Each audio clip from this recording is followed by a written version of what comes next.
People are different and have different needs, and on top of that, the needs of the individual may change depending on the current situation. Managers often fail to notice this, and thus it becomes an issue within the concept of management studies, as it leads to lack of employee engagement if managers do not know what behaviors to adapt. A relationship-oriented leader is focused on the relationship with the employees and on their interpersonal skills. A task-oriented leader focuses on the task goal and has a high need for achievement. The individual may need a manager to have an emotional understanding for their personal needs in order for them to be engaged in their job. Others might need a manager who gives them a clear and strict guideline so they know how they get the job done and thus become more engaged.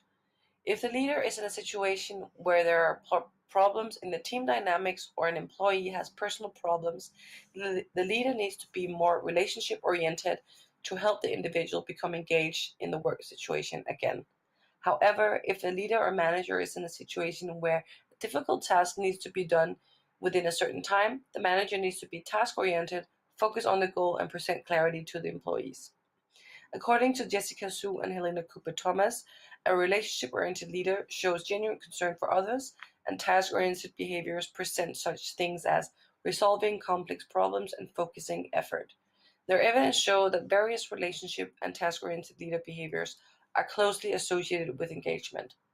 As a manager, you face these different situations on a daily basis, which means that to be an effective leader who engages the employees, you need to contain or have the ability to compose both the task and the relationship-oriented leadership style.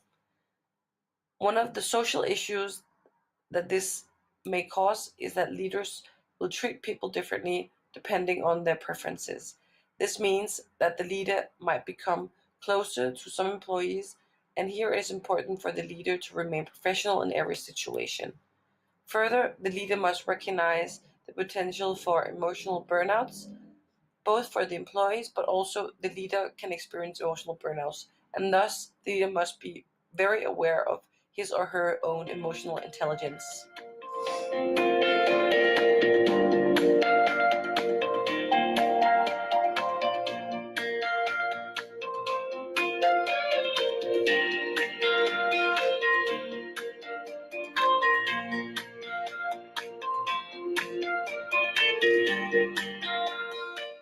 Created using Powtoon.